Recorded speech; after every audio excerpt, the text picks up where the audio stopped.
I don't even know what the words are, but if there is like no there there, then you're not going Mm, to be able, you're going to end up relying on trend.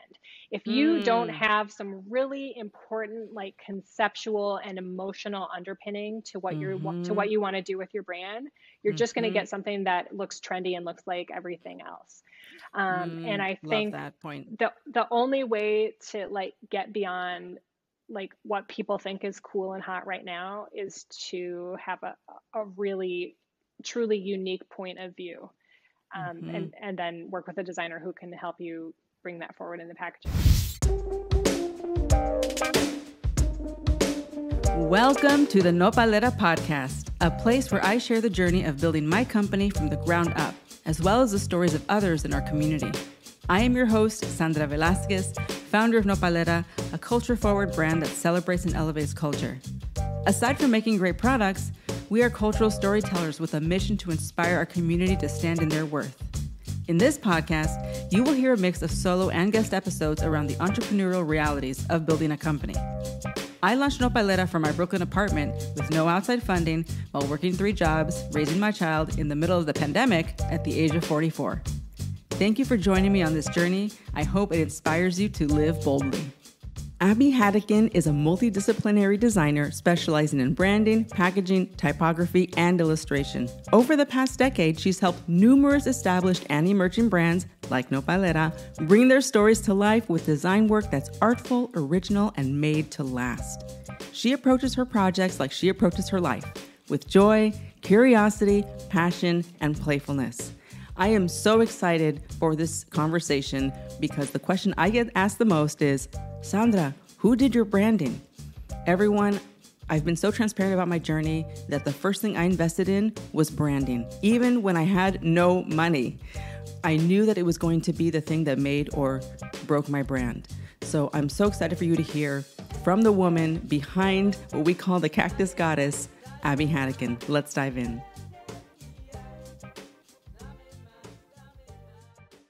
Okay, Abby Haddican, welcome to the Nopalera podcast. Hi, Sandra. Thanks for having me. I'm so excited for this conversation. I know that everyone else is as well, because I can't tell you how many times people have asked me, who did your branding? Who did your branding? So much so, Abby, that I actually had to make it an auto response on our Instagram DMs. Like, you can create these auto responses, you know, like people are like, do you wholesale? Like, so there's like an auto response, like, please contact so-and-so, right? Who did your branding? And like, so your name was an auto response because I got tired of answering. So, Okay, well, I love it. That's great. yes. So, I want to start with like the big questions and then work backwards to dive into like, who is Abby Haddican? Who is this woman? How did you start doing this? Right. So let's start with the big questions, the burning questions that everyone wants answered. Abby, what is branding? Oh gosh, I'm probably an expert and I have no idea how to answer that question. From my perspective, branding is just visually telling a story. Telling the story of the product. And I think what I try to do in branding is give people something immediately that they can latch onto and tell in 2 seconds what this brand is about. There's always more to dig into. There's all kinds of facets of it. They can go on the website, they can go on social media, they can actually read the package. There's a lot more to it. But for me, branding is kind of about boiling things down to their essence and communicating them really quickly and really clearly. Yes. Clarity and brevity. Yes. Our 2 best friends. Tell me quickly. Absolutely. Who are you? What do you want? Yes. I love that. And so can you tell me, like, when did you first discover that you were good at this thing called branding? I discovered it a little bit late in life. I studied English when I went to college. I was way, way out of college. I was like in my late 20s before I ever honestly had even heard of graphic design. So I came to it quite late, and I ended up just getting really interested into not necessarily branding, but graphic design. And then I went back to art school, and I sort of found that branding for me is a good outlet for my creativity because I'm only kind of creative. Okay, I reject that sentence. But please explain. Please explain. I think, there are some people who are just like purely creative. They're just having like ideas all the time and it's very personal and they're like on the cutting edge. They're avant-garde. They're doing crazy things. And for me, I need a lot of inputs, which is why I like working with other people and I like working with branding because I really like to have somebody else give me some raw material that I can then sort of like think about and play with and then regurgitate back in a way that hopefully connects and makes sense. So I'm really good at organizing ideas and synthesizing them and boiling them down to their essence. But I do like to have some input from somebody else. A vision, right? Direction. A vision, yes. And Sandra, that is exactly what you brought.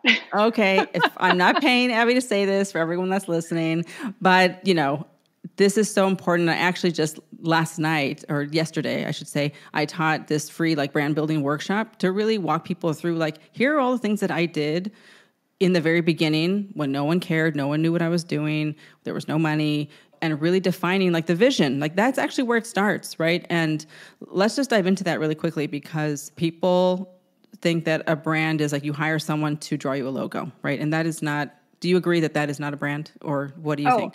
Absolutely. Yeah. To be honest, I feel like the logo, like it's important, but it definitely is not the brand. And it certainly can't do all of the work of the brand. And if you, again, like I'm a designer, I'm not like a creative artist. I do need those inputs. So I need you to bring something to the table. And in your case, you came with probably one of the best like presentations I'd ever seen. Like the first day we met, you were like, hi, I have this whole deck. I'm going to take you through it. Here's my vision. Here's what I want to do. And specifically, I think what you wanted to do was not like make soap and sell it. Right. Yeah. Your vision was really big and bold, and it was about telling stories, and it was about culture, and It was about, it was just about like making a Latina brand that was super high end and it was going to impact culture in a positive way. And so to me, like that's so much richer than when somebody comes to me and just says like, I have a product and I want to sell it. I'm like, okay, well, it's not a good input for me. I can't really synthesize that information into something creative. Yes, I love this so much because this is exactly what I said to everyone yesterday. And a lot of people were like blown away, like, wow, so you were really organized in the beginning. Like you came with like a presentation with a creative brief. And I'm like, yes, because here's the thing, right? People, and here's like the next big question, right? Is people always ask me, how much does branding cost? And I'm like, how much does a car cost? You can buy a used car, you can buy like a Tesla. There's lots of different, like the price range is huge, right? But people want like a number to latch onto.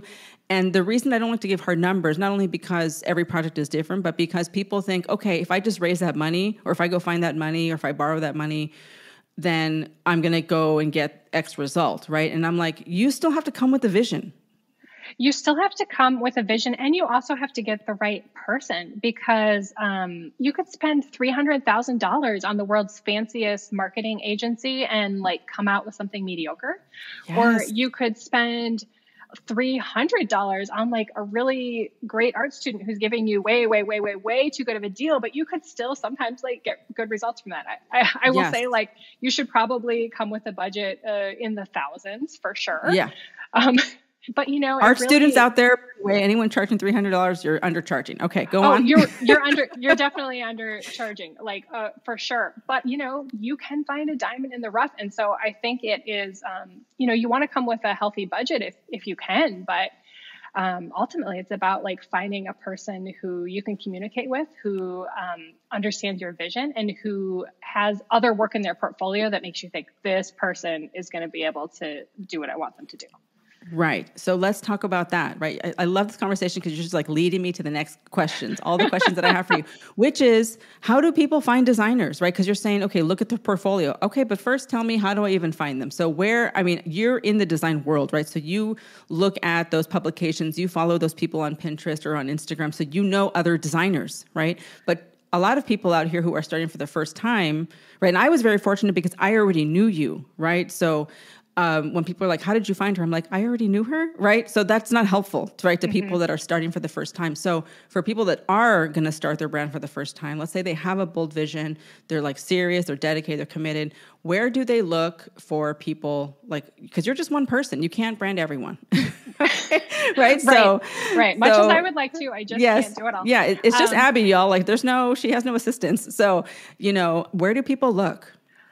Well, I actually think finding a good designer is probably the absolute hardest, maybe the second hardest thing, because I think having a strong vision for your product and where you want your brand to go is the hardest thing. Amen. But Amen. I think finding a designer is really tough. I think a great place to start is getting recommendations, or like doing what people have done with you, which is like they see your branding, they love it. Like reach out to the, if you can't find the designer, reach out to the company and find out who did it. Yeah. But I think like it's not going to be easy. So there are websites you can go to, like Behance or like Pinterest, Instagram, and kind of like find designers' work that you like and try to contact them. Mm-hmm. But like it's hard. Even I think evaluating a person's portfolio and evaluating their work when you're not a designer is very, very difficult.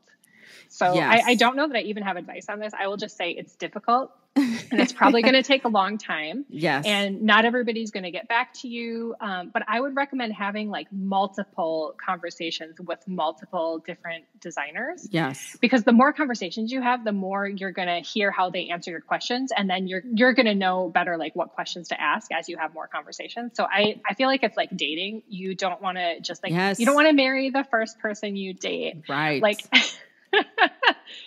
yes, I love that. And I love this concept, right? Because I'm very transparent. I tell people like our branding, right? The work that you did, we did that for 9 months, right? This was not like, hey, Abby, can you make me a logo? And then like, boom, we had a logo. No, right? We had 5 different directions, all, RIP to those other 4 that did not make the cut, right? Like we still need to get those tattooed on our bodies someday. But, this is a long process, right? And it takes even as long as making the products, right? And so start early, right?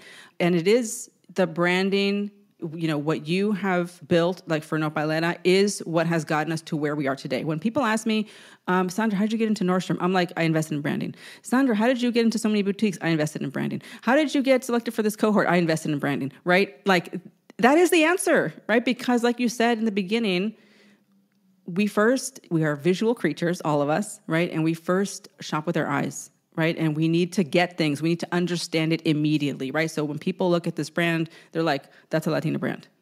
Right. Yeah. There's no like, I don't know what this is. Right. Because if that is happening in the minds of your customers, I don't know what this is. That's a red flag. Right. Absolutely. It needs to be clear as day. So going to all these places, which we'll link in the show notes of where to find designers, and, having conversations with them. Also to, what you're saying is like, you're catching their vibe, right? Is this somebody that you want to work with? Because you're going to spend the next year talking to this person back and forth, right? Yeah. And vice versa, right? So this is like the other thing, right, that I want to talk about is just because a founder has the money doesn't mean that you, the designer, want to work with them. That's true. And I think that's something a lot of people don't take into consideration. And designers, there's a lot of things you consider when you're taking on a partnership. Like, as you mentioned, I can't brand everybody. I'm only one person and I only have so much time. So I have to be really select about the projects I take. Yes. And there's all kinds of things that I'm taking into consideration. Some of it is personality. Like, yes. Like a lot of it is timing and budget. Those are like the 2 things that right away are either like a yes or a no. Like if you need it too fast and I'm not available, then that's going to be a no. Or if your budget is just too low and I can't it's $300. $300. Your budget is $300 is a no. Yeah, that's going to be a definite no. Yeah. So those are kind of 2 things. But then it's like personality. It's like how interesting is the project? How much do you want to do it? How fun does it seem to work on? And then also certain other things like, is it something you think you'll do a good job on? There are certain types of brands or certain types of like visions where I just don't think I'd be a good fit. Can you dive into that really quick, Abby? Like what are some examples where you're like, I don't know really how to tell this story? Like, are there some examples or is it like a specific vertical or specific product type or like, can you just give us some examples? Yeah. Sometimes like if it's something really niche, and this is interesting because like, No Paleta is really niche, and No Paleta is talking to a very specific audience, and you're doing a specific thing, which is like you're just very like loud and proud about being a Latina. And I am not a Latina. I'm white. I live in the Upper Midwest. I've never even been to Mexico. So you might think like everybody, the woman behind the brand. Listen, this is why Abby is so good at what she does. Okay, go on.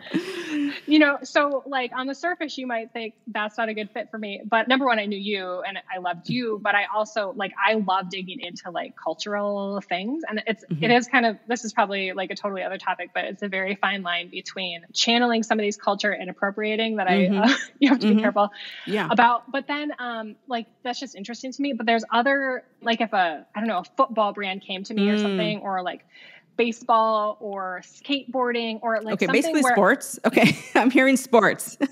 Basically sports. Yeah. Or I mean, just like subcultures where I know there are other designers who are really into it and would just like love the project and really know what they're talking about, or like snowboarding or something. Yeah. So basically sports is not my lane. Listen, I'm right there with you. I'm like, the playoffs, is this baseball or basketball? Like, don't talk to me about sports. I know nothing. I don't care. So in some cases, the project, it might just be something that I'm interested in digging into. But in other cases, I might just think like, there's so many people who are like very into this thing and it's not me. And, somebody else would do a good job.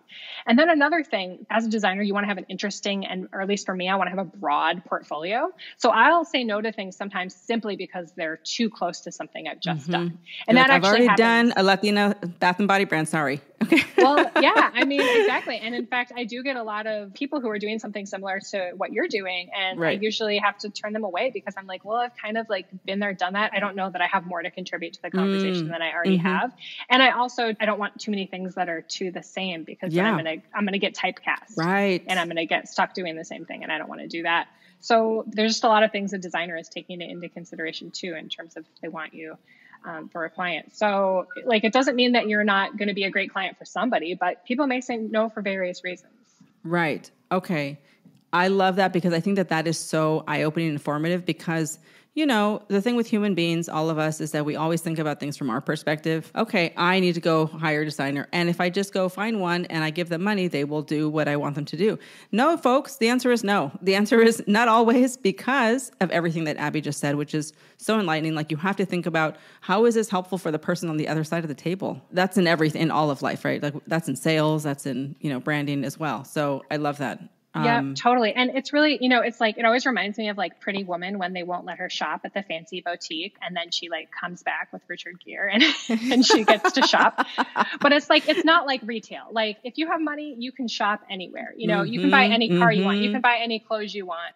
But because of the nature of like the relationship and how long it is, as Sandra mentioned, it took us like 9 months to do the branding. It's like, people can't just say yes, because then that means they have to say no to something else for the next 9 months. Right. And so do all of your projects take as long as ours took? Like, is it always 9 months, or sometimes is it longer, or sometimes can it be shorter? It can be shorter. I usually tell people like bare minimum 4 to 5 months. And then things tend to just stretch out either on the design end or on the product end. Like, sometimes what is happening, and part of what stretched your timing out, is that we're also waiting for other things to happen. Like, we're getting the formulations figured out. We're working on finding a vendor for printing. We're just figuring out some of the logistics too. And when that's happening, like side by side with the design, it's like a hiccup in one part will kind of be a bottleneck for another part. So when someone comes to me and says they would love to be like on shelf in a year, I'm like, that's fantastic. You're like, great. Let me look at 2023 right now. Yeah. Cause I'm like, if we start now, that is actually realistic, because a lot of people they just want to do it immediately. And the reality is they just always take so much longer than you think they will.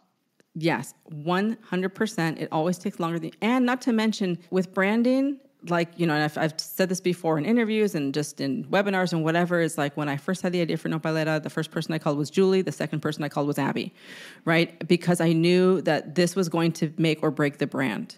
And so that's why you were the first phone call. Like, even before I knew what the products were, right? Like, I look back to our old decks and you mocked up these other products. I was like, oh yeah, I forgot I was going to make this random, solid face moisturizer, which we didn't make.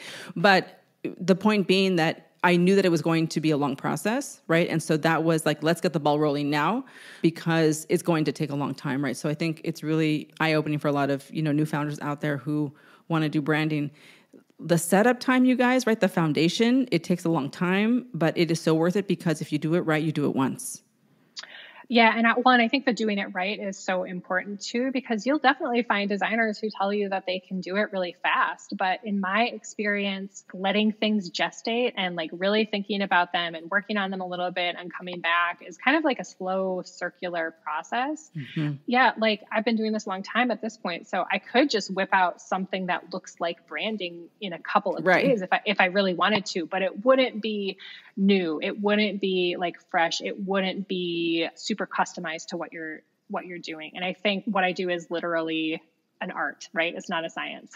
Yes. And sometimes art is unpredictable, and it, it's like 9 women can't make a baby in 1 month. It's kind of that thing. It needs to gestate. It needs to cook. And it really doesn't matter how many resources you throw at it. Like you sometimes just can't rush the process. I love that saying. I'm going to use that. So now let's like work backwards, right? Because those are all the big questions, right? That people always ask me that I want everyone to hear it from you because you are the designer behind No Paleta. But now let's like work backwards about like, who is Abby Haddican? So, when we had our company offsite last year, I was so surprised to hear that you have not been doing this your entire life. Oh. I was like, because you're so good at this.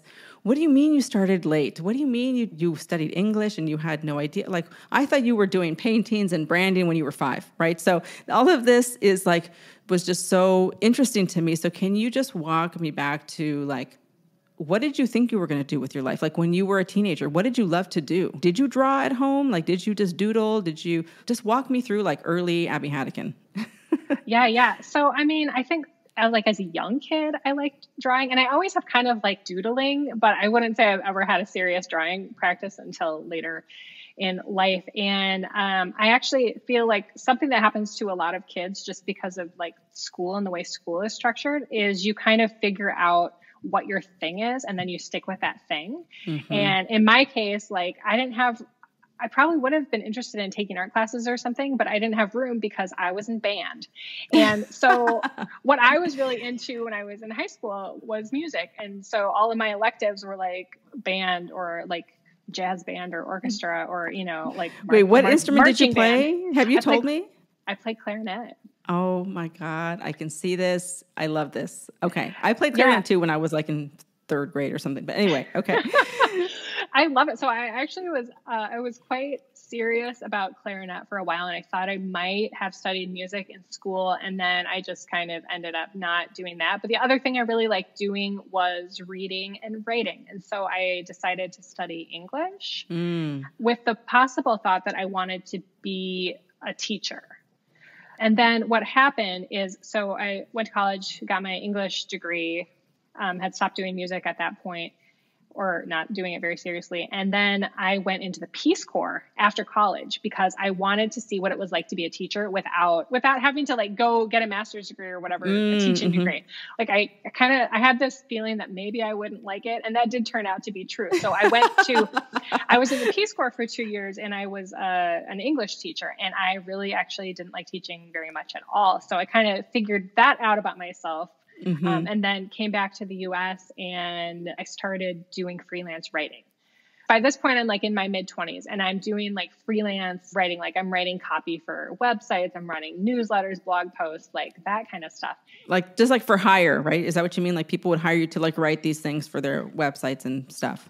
Yep. Yeah. People would hire me for that. And I kind of came in, like, there are some copywriters who like kind of come in like working for a company or working for agencies, but I didn't do that. I just came in through the back door, and I was kind of like a random, like hippie, like kid in my 20s who was just mostly like partying and like hanging out and trying to work as little as possible. And then as you should when you're in your 20s. Yeah, as you should. If you don't waste some of it, then you're doing it wrong. Yeah. Yeah. And then because I had started working as a writer, I started working sometimes together with graphic designers, and I saw what they were doing, and I thought it was just like really interesting. And then what kind of happened, I think, is that like the first time I tried doing graphic design, like I got my hands on some software, and software is not graphic design. Graphic design is really, it's more than using the software. I'll tell you that much. But, yes. So I got my hands on graphic design software for the first time, and I started like playing around with it and using things. And I think something just clicked in my brain. And, as I mentioned, like I had done writing, I had done music, but I think it was the first art form I found where I got fully just immersed in it. And like, as like a musician, you're probably familiar with like the idea of a flow state where you're just like super interested in it and it just keeps you busy for hours at a time. And you kind of like, you lose track of time. And so for me, like doing very terrible, rudimentary design, it just something clicked in my brain. I would love to see this design, by the way. I'm sure it's not terrible.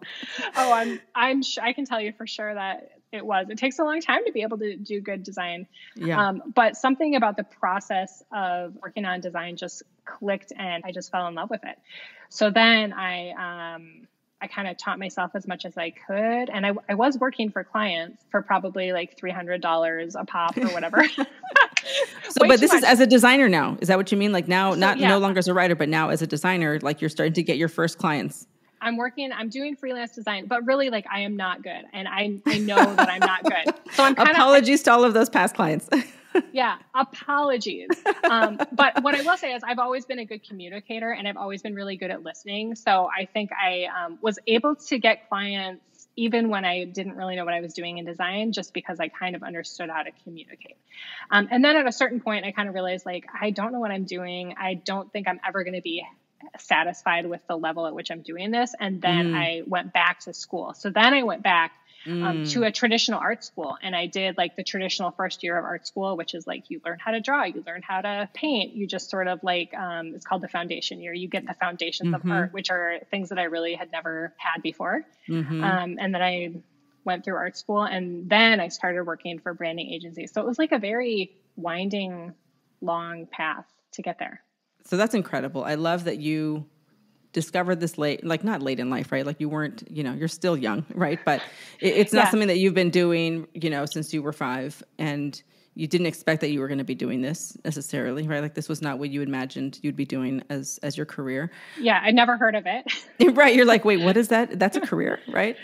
And so now, like, obviously you have a lot of experience. You've worked on a lot of, high profile brands that are, national, like, for example, Nopalera. No, I'm kidding. But other ones really. And so now, like, can you just like dive in a little bit about your process? How do you begin, right? So like a founder calls you, hi, Abby, I'd like to share with you my vision deck, my creative brief. Now what? What happens? Like, how do you begin? How do like this like process of like the synthesis that you've talked about, but given the input? Then, because to me, it sounds so emotionally laborious because you really have to immerse yourself to become this like visual translator. Like I imagine that like you have dreams and like you have, like how do you ever separate yourself from your work while you're in the middle of a project? Yeah, well, it is very emotionally intense. It takes a lot of work. I won't tell your listeners what branding should cost because as I mentioned, it can be low, it can be high, it can be across the board.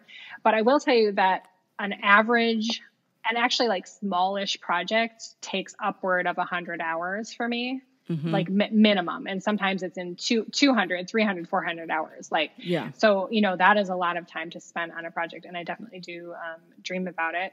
But the process for me, it actually starts with the first conversation. Like if people email me or something and they seem like somebody that I should talk to, like the basic parameters kind of fit, then we'll have a conversation and I'll just kind of like, I'll try to catch their vibe. They'll try to catch mine and I'll just kind of try to dig into what the scope of the project is going to be, what they're trying to accomplish, what their timelines are, what their vision is.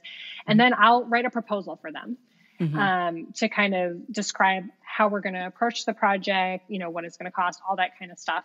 And I'm starting there because I think the proposal process is actually a really important part of the conversation because I consider like, if I write you a proposal, it's kind of a draft. It's like, based on what you told me, here's what I think we should do. What do you think about it? And to be honest, most people don't really question it and they kind of go, okay, yeah, that sounds good. Let's do it. But I want to tell your listeners, there's always room to push back. You should be critical when you get these proposals from designers and you should really dig into what the details are and make sure that you are getting what you want out of it. And if there's something that doesn't sound quite right, then have a follow-up conversation and ask them about it. Questions. Because it really is about like crafting the project.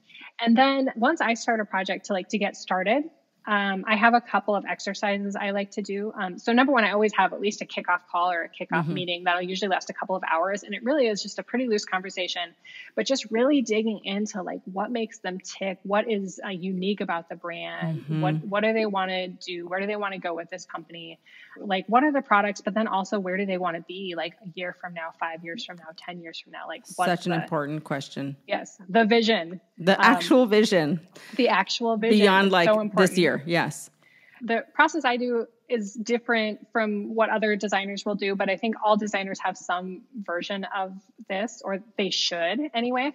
And so what I like to do is kind of make sure before I start designing that I'm on the same page with the person I'm designing for. So I do two specific exercises. One is something I call an image sort. And I basically just gather a bunch of images like you did this exercise. I gather like 200, 300 images, other branding, packaging, colors, like whatever, fonts, like other things, sometimes cultural inputs, like for you, it was like textiles and pottery and like things from Mexico that kind of like, you know, to kind of figure out like what kind of things do we want to be pulling from. And then I have my clients sort them into 3 folders, things they love, things they hate, and things they're neutral on. And the reason I do this is it's kind of a filter because I only pull things that I like or think would be interesting inputs for some reason. So then basically they just filter out all the things they don't like. And then we end up with this pile of things that we both feel good about. And it's just sort of, it's a way for me to understand aesthetically, like where they're at and, you know, what their vision is, because I think the aesthetic part is very hard to describe. So sometimes just responding to other images is the best way to get that across. And then I usually kind of focusing on those images that everybody likes, I'll pull them into mood boards. And mood boards are just a collection of images like that have either an aesthetic or a conceptual point of view.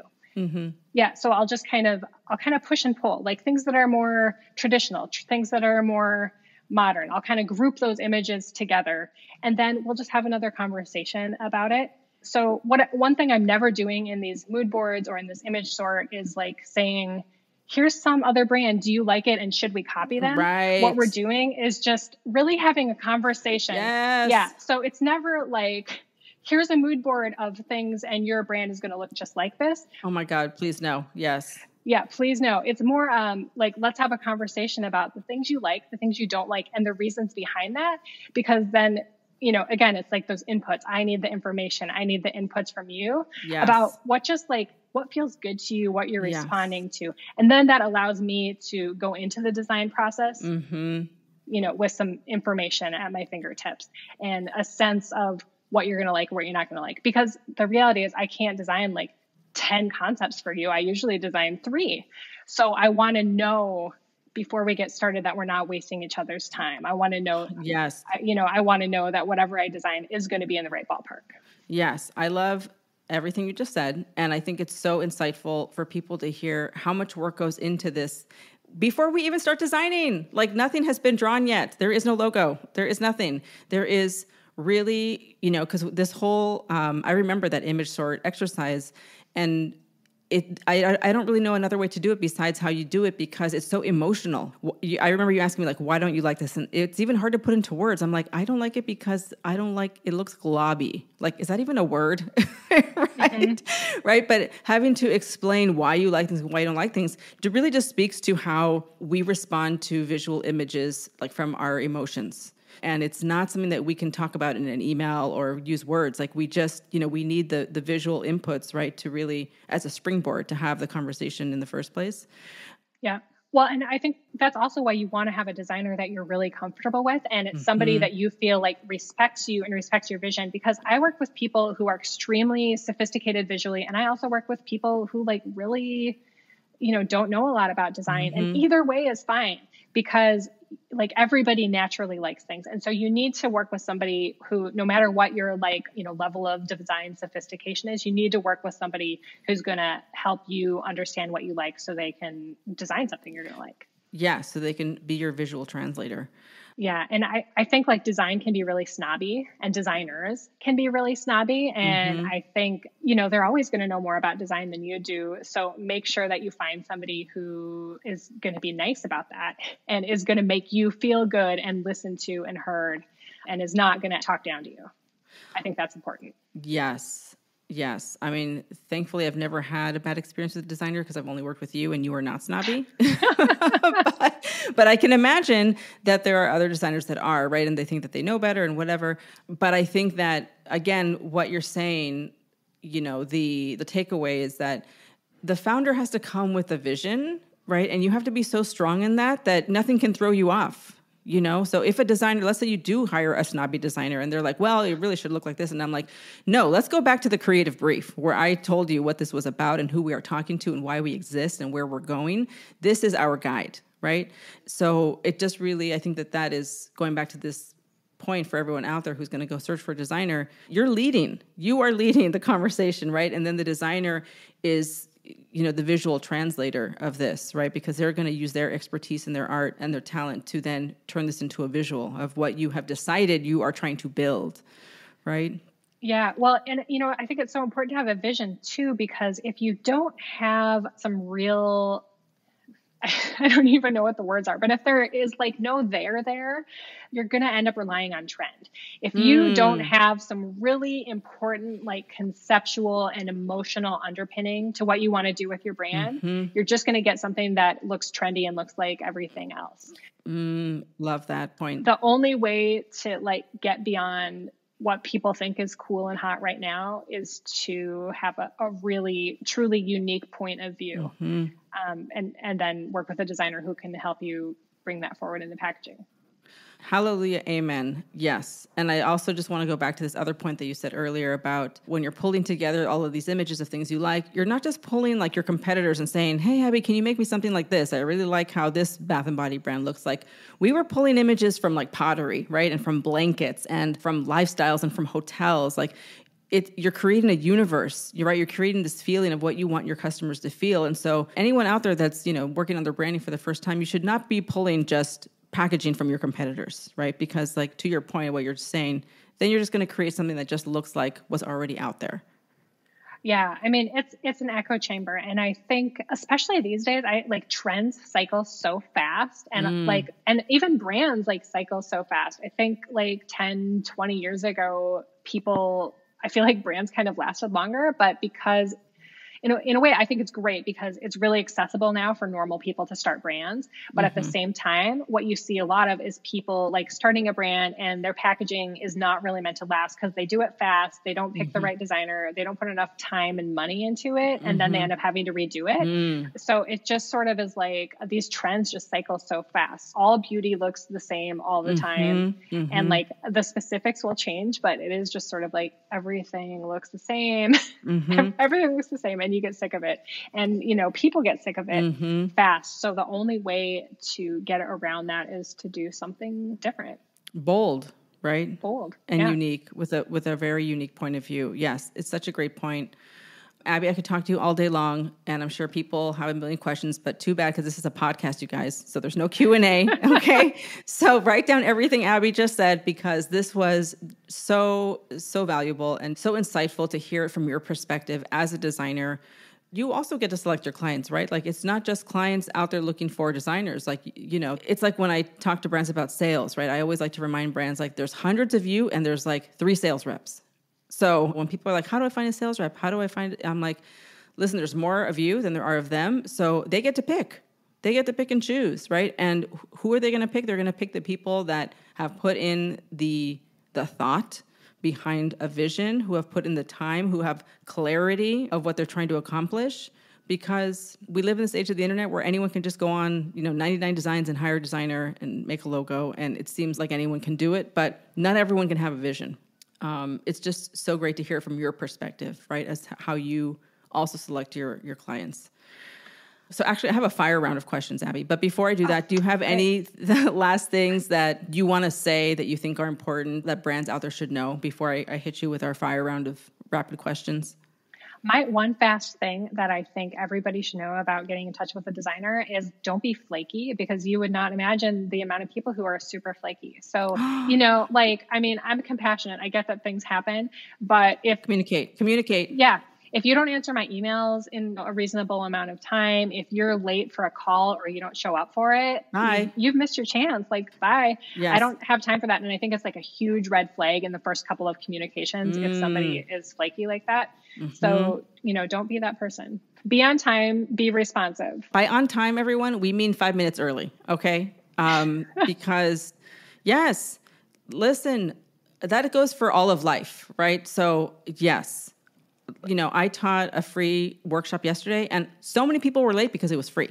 And I guarantee you that if it was a paid workshop, everyone would have come on time.